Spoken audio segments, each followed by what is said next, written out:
AI ఇప్పుడంతా దీందే జమానా ఆ రంగం ఈ రంగం అన్న తేడా లేకుండా మనుషులతో ఆర్టిఫిషియల్ ఇంటెలిజెన్స్ పోటీ పడుతోంది. మనుషులు రోజుల తరబడి చేసే పనులను రోబో క్షణాల్లో చేసేస్తుంది. దీంతో కొన్నేళ్లు పోతే మనుషులకు రోబోలు పెద్ద ఛాలెంజ్గా మారనున్నాయి. మనుషులకు చేయడానికి పని లేకుండా రోబో చేయనున్నాయి. ఇక ఇదే క్రమంలో ప్రపంచ కుబేరుడు Tesla CEO Elon Musk artificial intelligence భవిష్యత్తుపై సంచలన వ్యాఖ్యలు చేశారు. ఏఐ హ్యూమనాయిడ్ రోబోల విస్తృతితో భవిష్యత్తులో ఉద్యోగాలు చేయడం అనేది కేవలం ఒక ఆప్షనల్ గా మాత్రమే మారుతుందన్నారు. మనుషులకు చేయడానికి పని లేకపోవడం ఒకవైపు అయితే మరోవైపు డబ్బుకు కూడా పెద్దగా ప్రాధాన్యత లేకుండా పోతుందని మస్క్ జోస్యం చెప్పారు. దీంతో ఏఐను తీసుకుని ఎలాన్ మస్క్ చేసిన సంచలన వ్యాఖ్యలు వైరల్ అవుతున్నాయి. వాషింగ్టన్లో జరిగిన యుఎస్ సౌదీ ఇన్వెస్ట్మెంట్ ఫోరంలో ఈ వ్యాఖ్యలు చేశారు ఎలాన్ మస్క్. అయితే రాబోయే 10-20 ఏళ్లలో మనుషులు చేయడానికి పనులేవి ఉండవని, మస్క్ భవిష్యత్తులో చాలా పనులు ఆప్షనల్గా మారుతాయన్నారు.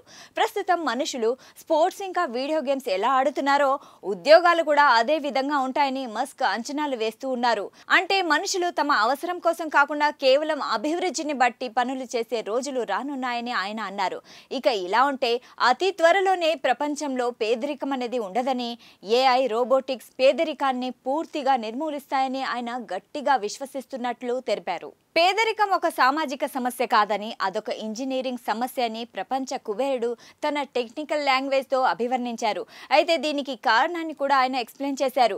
ఏఐ రోబోటిక్స్ ప్రాథమిక వస్తువులు, సేవల ఖర్చులను గణనీయంగా తగ్గిస్తాయని, దీంతో ఆటోమేటిక్గా పేదరికం రాను రాను నామరూపాలు లేకుండా పోతుంది అన్నారు. ఏఐ హ్యూమనాయిడ్ రోబోలు అందరినీ ధనవంతులుగా మారుస్తాయని ఆయన పేర్కొన్నారు. ఇక హ్యూమనాయిడ్ రోబోల తయారీలో టెస్లా అగ్రగామిగా నిలుస్తోందని ఆయన ధీమా వ్యక్తం చేశారు. ఇదే వేదికపై ఉన్న ఎన్విడియా సీఈఓ జెన్సెన్ హువాంగ్ మాట్లాడుతూ ఏఐ వల్ల ఉద్యోగాల్లో గణనీయమైన మార్పులు వస్తాయన్నారు. ఇక ఇలా ఉంటే ఏఐ అంశంపై గూగుల్ మాతృ సంస్థ ఆల్ఫాబెట్ సీఈఓ సుందర్ పిచాయ్ కీలక వ్యాఖ్యలు చేశారు. ఏఐ బుడగ పగిలితే ప్రతి కంపెనీపై ఆ ప్రభావం ఉంటుందని హెచ్చరించారు. ఆర్టిఫిషియల్ ఇంటెలిజెన్స్ పై పెట్టుబడులు పెరుగుతాయని, ఇదో అసాధారణ సందర్భమని, ప్రస్తుతం కొనసాగుతున్న ఏఐ భూమిలో హేతుబద్ధత లేదని అన్నారు. ఒకవేళ ఏఐ విస్ఫోటనం చెందితే దాని ప్రభావం అంతటా ఉంటుందని ఆందోళన వ్యక్తం చేశారు. ఏఐ విస్ఫోటనాన్ని ఎదుర్కొనే స్థితిలో తమ కంపెనీ ఉందన్నారు. కానీ వాస్తవానికి ఏ కంపెనీ కూడా ఏఐ ప్రభావానికి లోను కాకుండా ఉండదని అన్నారు. ఆ జాబితాలో తమ సంస్థ కూడా ఉందని సుందర్ పిచాయ్ అన్నారు.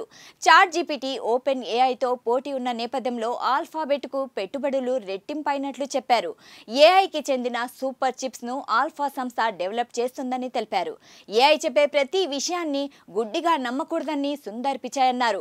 ఏది ఏమైనా ప్రపంచ మేధావులు చెబుతున్నట్లుగా ఏఐ ప్రభావితమైతే అటు మనుషులపై, అదేవిధంగా పెద్ద పెద్ద కంపెనీలపై పెద్ద ఎత్తున ఉండే అవకాశం స్పష్టంగా కనిపిస్తోంది.